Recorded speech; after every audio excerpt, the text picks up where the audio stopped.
It's not going to be the stranger that's going to jump out from a corner, or somebody who is going to stalk your child at a park over and over and over again.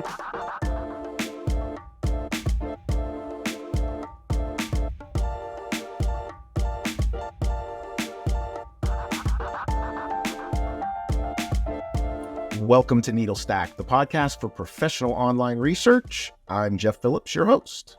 And I'm Shannon Reagan. A quick warning for today's episode, we will be discussing topics our audience may find troubling, so discretion is advised. The topic at hand is child protection, the realities and myths, and the critical role that OSINT plays. And joining us today for this very important and interesting discussion is Jessica Smith. Jessica is a special investigations lead with the National Child Protection Task Force. She's also the founder of ClickSafe Intelligence. And last but not least, she has a day job where she's a cybersecurity analyst with a major retailer. Hi, everybody. Thanks for having me here. Hi, Jessica. Thank you so much for being on. We definitely want to talk about your work with the National Child Protection Task Force, but we just want to note, your OSINT professionalism. Can you tell us a little bit about how you use OSINT in your day job for this major retailer? Yeah, absolutely. So I've been with my current company for about 10 years now, and I have had the honor and privilege of being able to use OSINT in a variety of different capacities. I'll be perfectly honest, when I started with the company, I had no idea that I was going to end up in all of the different roles that I have, and that OSINT was actually going to be applicable in all of those different spaces. So it's been a really, really cool experience, growing my skills and stretching myself and pushing myself to figure out, okay, how can I apply this skill set to this new topic area? But I started in corporate security, doing a lot of physical security intelligence. So think protest activity or natural disasters, when we have to identify if employees are safe and or if some sort of an event is going to get out of hand and potentially impact our assets, be that our employees or physical locations, things like that. I also moved over to do some more organizational risk intelligence, and that was focused more on reputational issues. So think mergers, acquisitions, partnerships.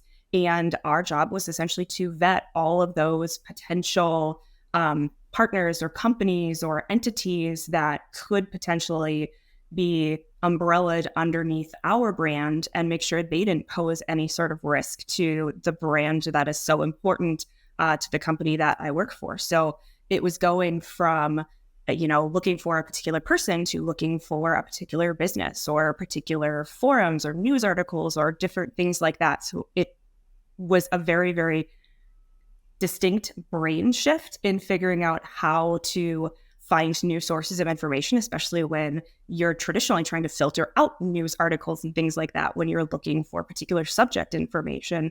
And now I focus the majority of my time on fraud and scams and traditional cyber threat intelligence. So that's looking at both dark web and open web. I'd never really dealt with dark web before, at least not in a corporate setting. So figuring out how that was applicable to all of the work that we were doing and how to stretch and grow those skills, as well as dealing with, the buying and selling of illicit goods or accounts or products. Again, you're hunting for something completely different than a person or a business now, and you're doing it in two very, very distinct spaces between the dark and the open web. So that's kind of the gamut of my career thus far within OSINT, and I guess a little bit of closed intelligence as well, I suppose. Yeah, the world of OSINT is endlessly wide, it seems, and you've covered a lot of it. What kind of, you said you were using, some dark web and investigations. Mm-hmm. Is this is more cybersecurity focused, correct? In your role, absolutely. Or is it general threats?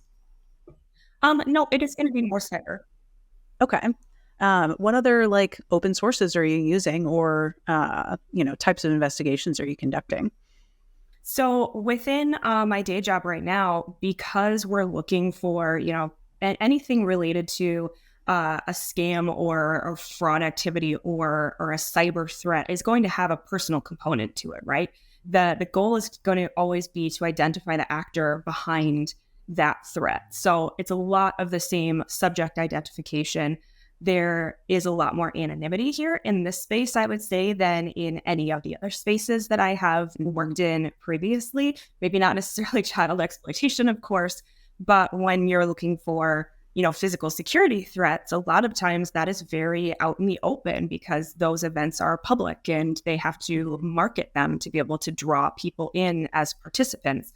Same with business documents, right? If we are trying to acquire a business, that business is going to be out there. They are going to have their marketing tactics. They're going to be in the news. They're going to have their business registration.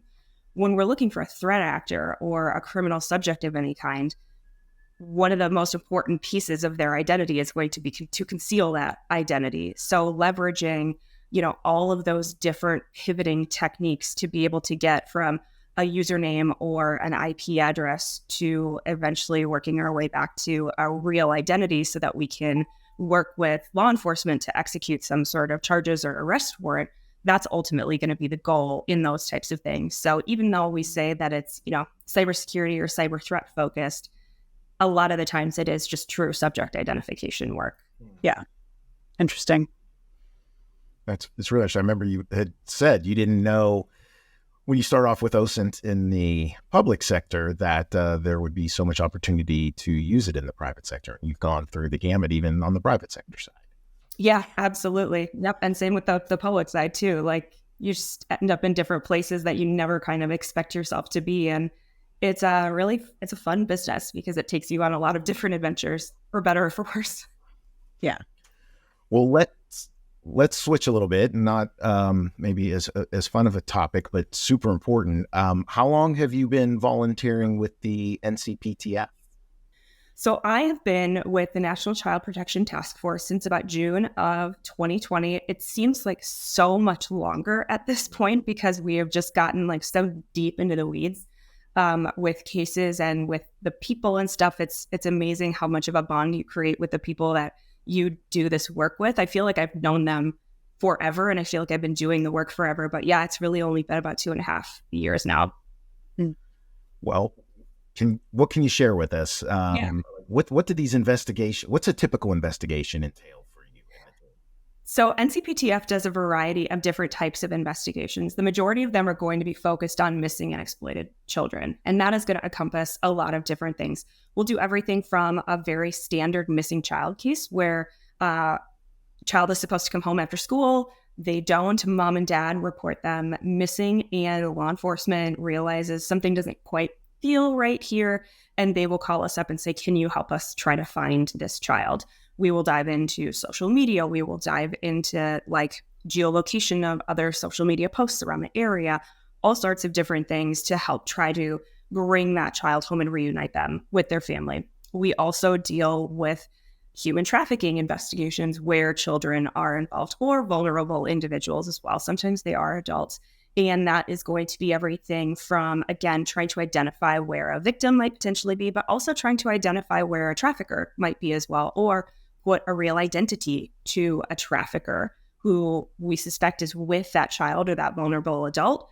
But we don't know who they are. So we need to be able to figure out how to get, I would say, like legal and legitimate tabs on them, whether it's like tracking their license plate or putting out a be on the lookout, a BOLO for law enforcement. We need to know who exactly we're going after. We only maybe have them by a handle or a username or a nickname within the trafficking community. Something else that we'll do is the geolocation of child sexual abuse material. And these cases are I would say, less of what we do, but they take up a significant amount of resources and time because they are so important and they are really, really complex. So this will be something where a law enforcement agency contacts us and says, we have this string of images that were produced by some sort of, whether it's an entity or multiple entities who are abusing a child that's visible in this image or this video. Here are the sanitized stills or the sanitized images from the video. Can you help us figure out where this video or where these images were produced? And so a lot of times we get maybe a piece of information that says, we suspect that this is happening in Europe, or we suspect that this was produced in the United States. And that's usually all we get. in terms of a location. So we treat that as a starting point, but we also need to make sure, because we've had plenty of cases where they say we think it's in Europe and it ends up being produced in South America. But we have to employ all of these different geolocation OSINT type of skills, whether it's using SunCalc to look at the way that the shadows are hitting on the pavements based on the time of year and the light and where the sun is, to there's a tiny piece of a vehicle in the photo and we have to figure out what the make and model of that photo is, or there's a particular flower or plant in the image and we figure out what plant that is and then narrow down, oh, it's only, this plant only grows in this particular section of the United States. And based on that and the sun shadows and this, that, and the other, we believe this took place in XYZ state, and then try to get even closer and closer and closer to finding an exact location of where that imagery was produced.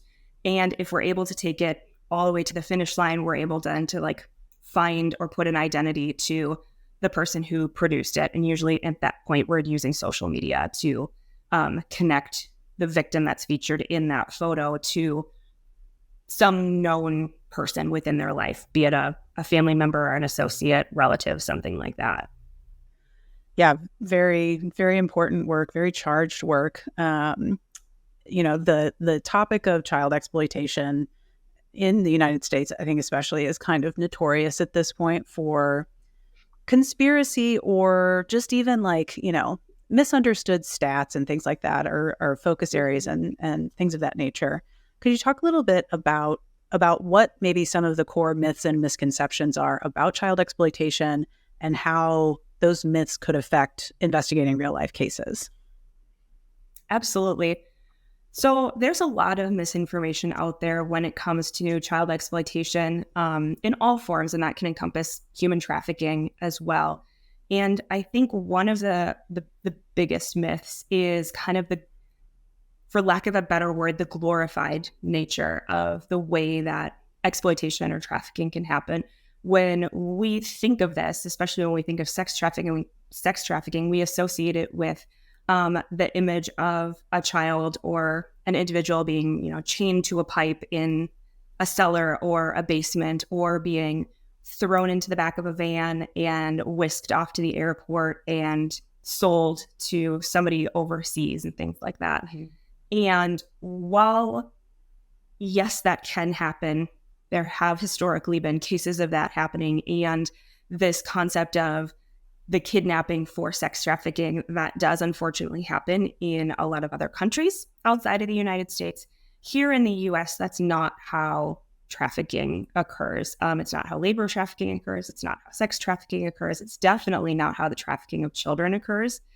And I think one of the most important things that I can share with people is, as an OSINTer, it's our job to gather information, but it's more important for us to analyze that information in an effective way that helps move a case along or to reach a conclusion or whatever the goal of that is. And it doesn't behoove us to look for the answer that is the most fantastic or the most ridiculous or the most mind-blowing. It's most important for us to be good consumers of that information that we're finding, to ask questions, to poke holes in our own biases, and to validate that information from as many different angles as we possibly can. And that's something that people really need to do with the issue of child exploitation and human trafficking as well. Just because we have movies out there like Taken or Sound of Freedom that show this kind of fantastical depiction of what trafficking can look like, or we have movies like Room, despite that being kind of based on a true story where somebody is kidnapped, held hostage, and exploited for years and years and years, the majority of the times that it's happening, it's done kind of right under our noses. And these kids, they go to school with the teachers that we know, but they go play baseball after school, they go take piano lessons, they go take swimming lessons, they play with our kids, in the cul-de-sac. And it's really, really easy for us to overlook those things because we're only drawing on the information from these movies and these depictions and things that we're being surrounded with because they leave an impact on us, right? Mm-hmm. But being a good consumer of this information means opening yourself up to it and making sure that you're paying attention to everything around you. You're validating your sources. You're asking the tough questions, even if they don't align with what we think and we want to believe as reality internally. Yeah. We've touched on the topic a few times in the show Needle Stack, and every time I come back to it, it's always like there's misplaced paranoia. Like there's enough to drive you nuts and keep you up at night, but the way that it is sensationalized or that is made headlines in some ways is distracting from the epidemic in your neighborhoods and in your schools and youth groups and things like that. The last places you want to suspect that would be predatory in that way. So maybe we can switch over to that in terms of myths or misconceptions of who is targeted or who is doing the targeting as it relates to researching these cases. Great questions. So let's start with who is being targeted. The reality is, if there's not a really pretty way to say this, so I'm just going to say it. If you're a child, you have a target on your back, one way or another. And that is just simply because the nature of what encompasses a child, right? They don't have as many experiences as adults do. They don't have necessarily the developmental faculties to be able to know like when something is right or when something is wrong. And we raise our children to be good stewards and to listen to adults, right? And adults exploit this. They exploit the fact that we say, now, when your teacher tells you something, you have to listen to them. When your coach tells you something, you have to listen to them. Taking that a step further, though, while girls still disproportionately of all ages are targeted at a greater rate than boys, we are seeing an incredible climb in the number of young boys.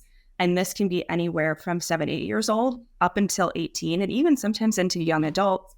They're being exploited from a much different perspective than we typically have been exposed to in terms of sexual exploitation. So when we talk about something like sextortion, where I'm an abuser, I contact a child, convince them to send me nude images or videos of themselves, and then I say, now that I have this, you're going to continue to send me more content, or I'm going to share all of this content with your social media followers, your friends, your parents, your school. You're going to get into so much trouble. That is a sexual driven thing, right? It's power, it's control, it's done for self-gratification.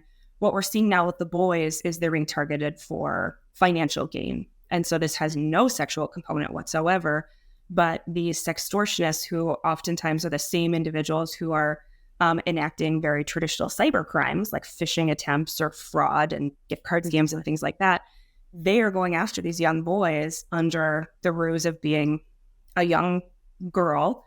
Hey, do you want to exchange pictures? Once they have some sort of an illicit picture from that male victim, it's the same type of blackmail. But in this case, instead of asking for more content, they're asking for Bitcoin. They're asking for a wire transfer, like a peer-to-peer payment. They're asking for gift cards. And it's all financially motivated. And we are, as a society, we train and we educate our young girls. Like, you can't talk to strangers online. You can't send naked pictures to people. We haven't done a good job of educating our young men and boys around this. And now we are in this like frantic phase of trying to play catch up and let them know that this is happening, and say, like, you're being targeted at just as a high of rate as the girls are now. And those numbers just keep going up and up and up. So yeah, that answers the question of who is being targeted. As far as who's doing the targeting, and this is something that I know that people have very, very strong feelings about, because it's scary, right? We want to put a name and a face to a predator, like this monster in the shadows, the boogeyman who is coming after our children. But statistically speaking, when you look at the stats across the board, and this is data that's going back decades, and it's reliant on victim testimony, it's reliant on arrest and conviction rates, it's reliant on self-reports from predators themselves. Disproportionately, it's heterosexual white males who are the majority of the targeters of children. You, of course, are going to have women in there, and you, of course, are going to have individuals who are non-binary. You're going to have members of the LGBTQ community, but when we look at the numbers as a whole, women are disproportionately much lower than men, and then same goes for LGBTQIA.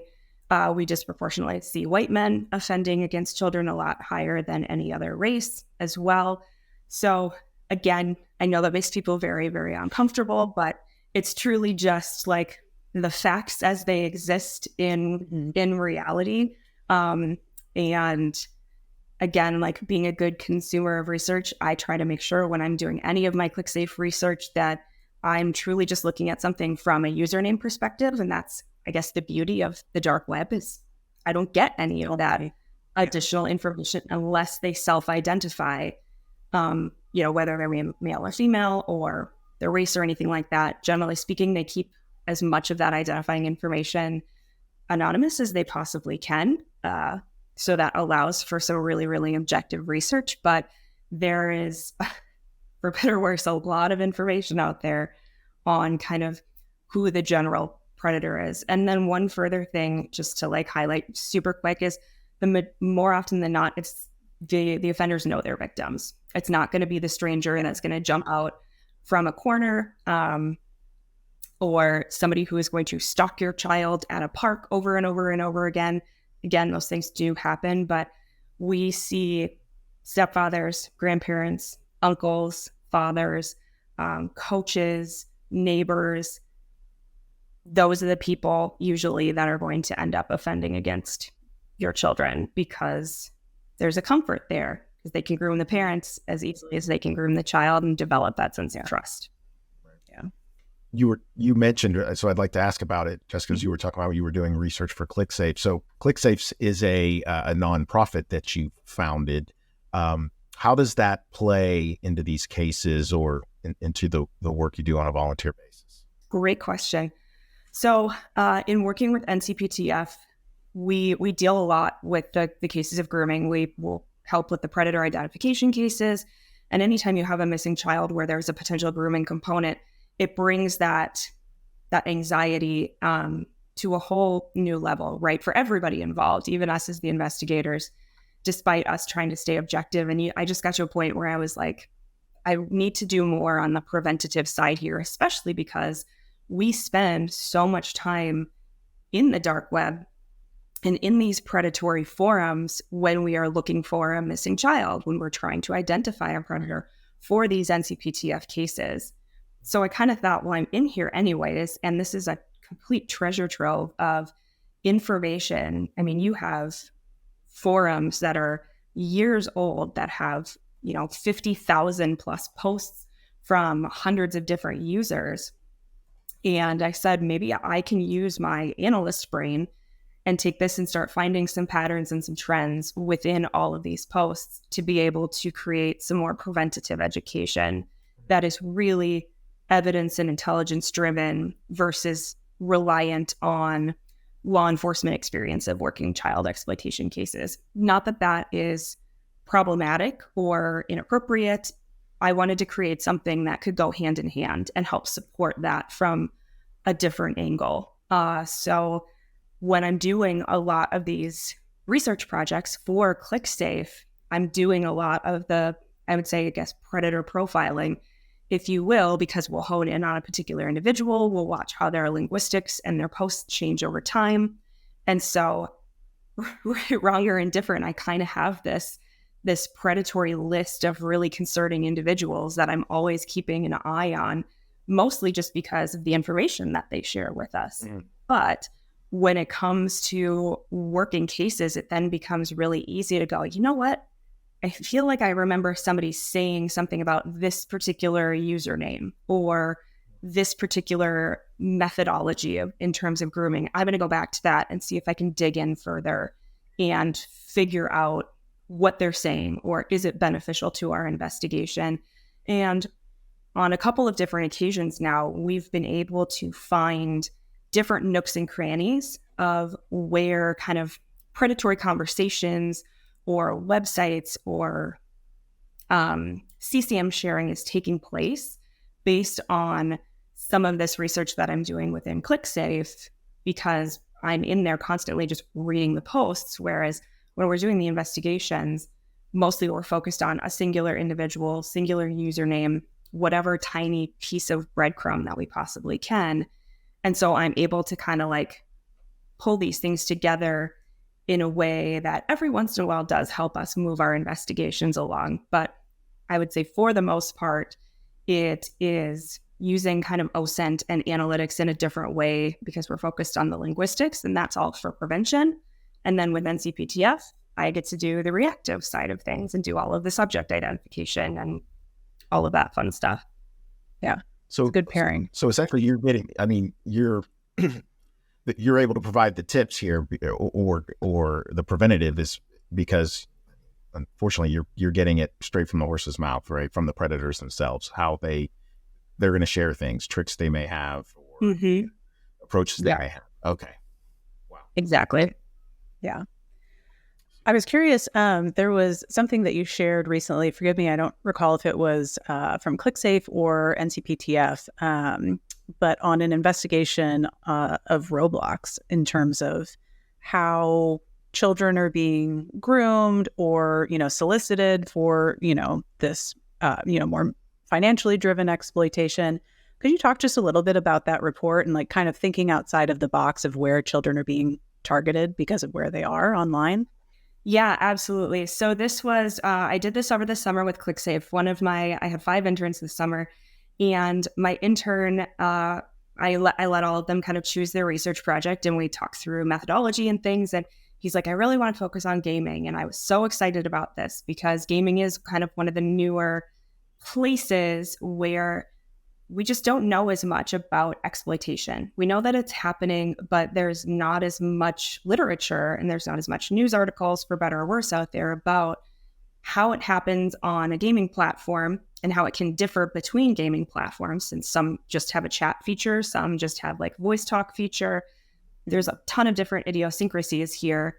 And so we wanted to do all of them, but we decided to focus on Roblox. And I said, why don't we do this from kind of an immersive experience perspective? Let's set you up with a couple of different accounts. You're going to go just play the game like a kid would. So he was not allowed to initiate any interactions with anybody. If people spoke to him, he had to record it, document it. He documented every single moment that he played.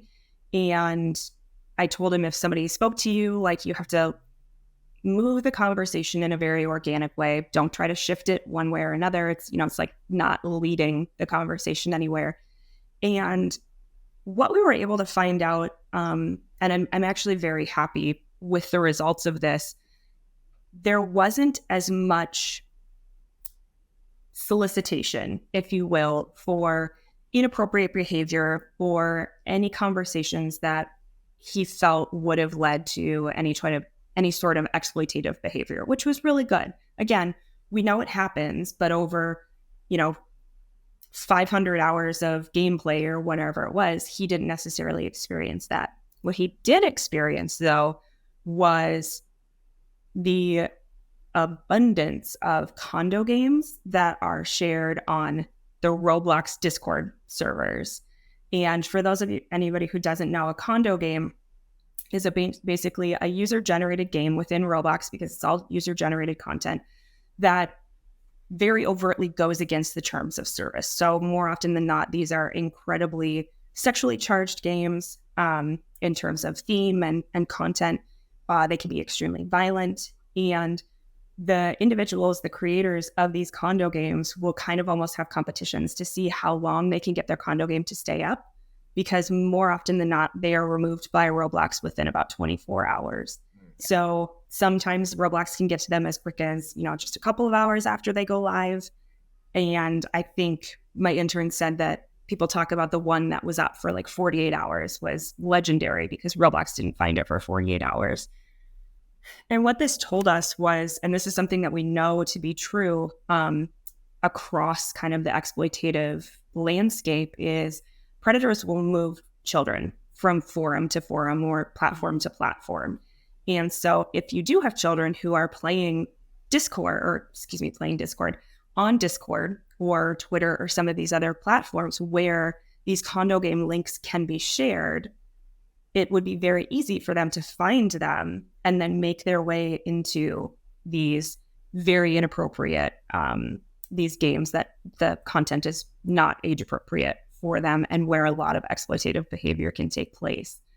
But just simply navigating through Roblox as a user, and we left all of the settings wide open, it was actually a pretty decent experience. Every once in a while, the intern would encounter a game where he's like, I don't know if this fits like the age ratings, but then usually within 24 hours, that game would be adjusted and it would go up a higher bracket.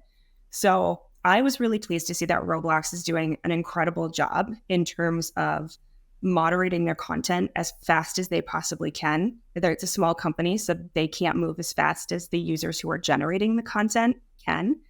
But if we were to have put all of the privacy settings in place for these intern personas, he likely would have not had any sort of inappropriate interactions whatsoever, and more than likely would not have had any sort of exploitative interactions. The majority of the problematic activity happened more within those Discord servers than it did within Roblox. Yeah. For the uninitiated audience, could you explain briefly what Discord is? Yes, absolutely. Gosh, I'm so sorry. No, okay. So just Discord is very similar to Telegram.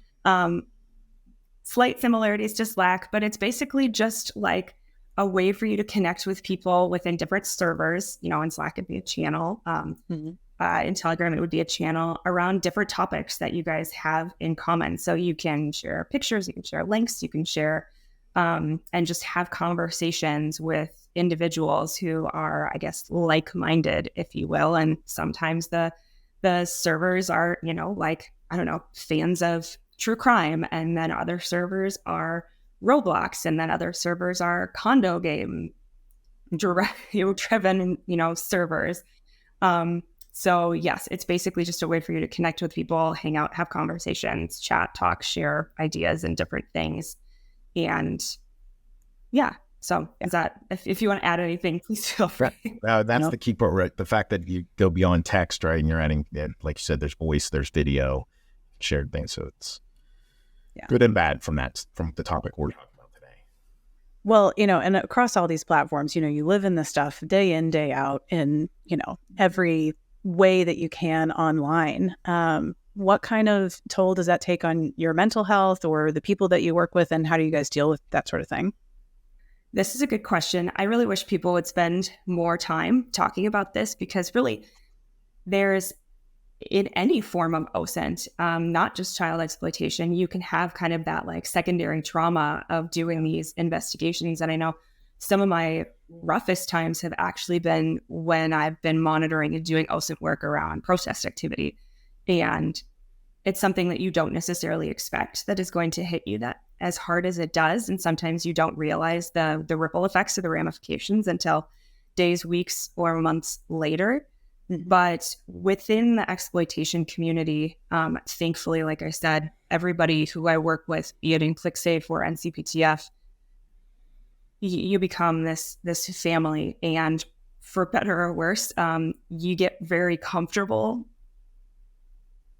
telling people what they need to hear. And so there would be times we'd be in an investigation and you can tell that somebody is just really struggling with whether it's the particular victim, the particular subject, whatever it is. And you say, okay, you're done. You're in timeout. And it's not a nasty thing. It's not a malicious thing. It's we recognize that this one is really hard for you. Like, we're giving you grace just to remove yourself, to step away. Like, we'll shoulder this one. And then you've got my back next time when it's really hard for me. So we make sure that we're watching out for each other just as much as we're watching out for ourselves. But we also make sure that, like, you haven't taken a vacation in a while. Like, get out of here. Like, go spend time with your family. Yeah. Or it's 1:00 in the morning. We're all going to shut our computers down for the night and we're going to go to bed, and nobody's allowed to log back on until 9 a.m. the next day. something that I've started doing with my interns is actually having them create like a self-care plan. And it sounds really hokey. They can do it however they want. They can literally like write it out in just a word list. You can put it in a PowerPoint. You can make it artistic or creative. But it's like you need to come up with 5 coping strategies for how you are going to kind of recharge if you start to struggle with this. So it can be anything from I'm only going to allow myself to research for a half an hour and then I have to take a 10-minute break, or I'm going to make sure that anytime I research, I journal before bed. So I'm not just going to sleep with this. Something that I do here in my office is change up my workspace. So like I have my day job workspace in a different part of my office than my ClickSafe workspace or my NCPTF workspace.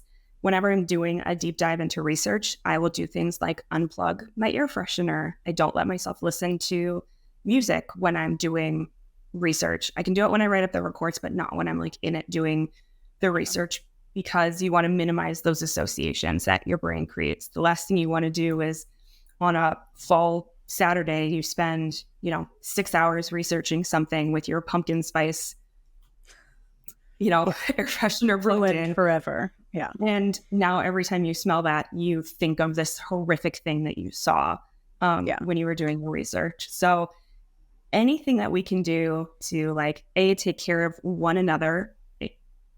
And I think that helps because you're taking it away from the other person to have to say, I need to tag out, which is really hard to do when we're talking about child exploitation. Nobody wants to wave the white flag.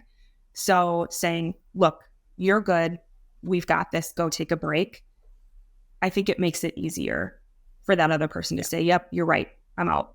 Right. And then doing whatever we can to thoughtfully think about how we're taking care of ourselves ahead of time with the self-care plans. And then for me personally, like minimizing those negative associations is really, really important. It's amazing how quick your brain makes them. And it's amazing how much really nasty stuff sneaks up on you in these investigations. You're chugging along thinking that, oh, it's fine. I'm, just trying to identify this subject. And then all of a sudden you find a bunch of like snuff fantasy stories that your subject has written, and you now have to read through these and you're scarred for life, sort of a thing. So right. If any of our listeners were interested in volunteering for, whether it was the National Child Protection Task Force or, if you're taking that on, I know you're doing interns at ClickSafe. I mean, what are there certain skills that you look for in the organizations or time commitments? What can you tell us for anyone that might be interested in volunteering? Yeah, sure. So volunteers are really integral for NCPTF at this point. There's only a handful of paid staff that are working for the organization. So the majority of our OSINT and our cases are run by volunteers. We're always looking for really invested volunteers who are willing to not only jump in and just get their hands dirty, but to stay engaged. And that's the hardest thing, right? When you're a volunteer, you don't necessarily have the same level of expectations that you do when you're working a 9 to 5 or even contract work, right? So it becomes really easy to say, oh, I'm going to sit this case out because I have this going on. And then one case becomes 3, and then 3 cases become 6 months. And before you know it, you haven't logged in or jumped in on a case in a very long time. So in terms of skill sets, though, we do not do any internal training at NCPTF because we just simply don't have the resources or the bandwidth at this point. So we need all of our investigative volunteers to come being pretty comfortable and versed in doing OSINT. You need to have done it in some sort of professional capacity, be it currently or at a previous job. We do get a lot of volunteers who come to us saying, like, I did a Trace Labs event, but we need to see that there was a little bit more depth and rigor to the skill set. And not just because we don't necessarily think that you're going to be good enough, but because with structured environments come policies, come, standard operating procedures, come expectations about how you are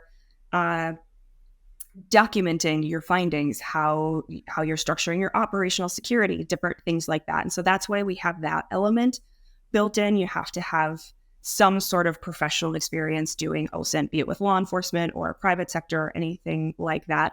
So OSINT is really key, but we also look for people who have skills in other areas of intelligence, being human, SIGINT, geo, like anything like that, because we understand and appreciate and believe that all of those different entities play a role in being able to execute and work these cases as well. But the biggest thing is coming to us really secure and like ready to go. Like, nope, I have these skills. I've been using them for X number of years.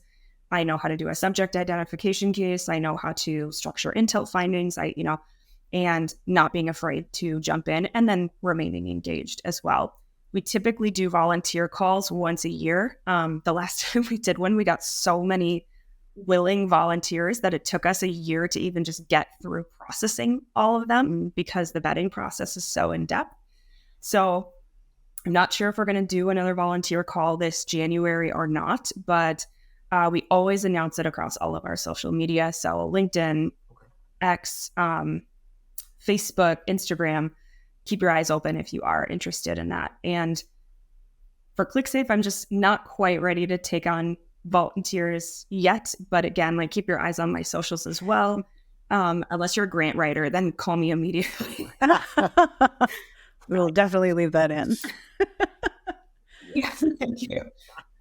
I did want to jump back real quick to something you were talking about earlier, Sure. just that you mentioned SunCalc. I was curious, are there any other tools that, are in your go-to list that you'd like our audience to know about? Absolutely. Gosh, do we want to talk paid or do we want to talk unpaid? Maybe unpaid. Yeah, for sure. So I would say the tools that I use without fail through every single investigation where there is a subject involved is going to be Epios. Like that tool is just getting better and better and better with regard to the information that they are pulling in. And because most of the cases that we work do have a law enforcement component to them, be it through my employer or through NCPTF, being able to pull just like a Google ID from Epios based on a Gmail or another email that is registered to a Google account for somebody makes it so easy for law enforcement because all we have to do is say, here's their Google ID, and they can go request and serve legal process on getting all of the information associated with that account. The second tool that I use a lot, which I'm sure a bunch of people are going to roll their eyes at this, but hear me out for 2 seconds. This is so I use True People Search all the time. And the reason I like to do this is because I use it as kind of like a validation mechanism for the other people search tools out there. I find that True People Search tends to be the most accurate, especially with regard to how like recent addresses and things are. Mm-hmm. I also like to compare it to results from places like TLO. Yeah. Thank you, Jessica, for joining us today and chatting with us. And thank you for everything you do on the volunteer front. We hope to have you back again in the future to see how ClickSafe is doing as you continue to expand it. Thank you so much for having me, you guys. I really, really appreciate it. This was awesome. And thanks to the audience for listening. If you liked what you heard, you can view transcripts and other episode info on our website, authenticate.com/needlestack. That's authentic with the number 8.com/needlestack. Be sure to let us know your thoughts on Twitter @NeedlestackPod and to like and subscribe wherever you're listening today. We'll see you next time.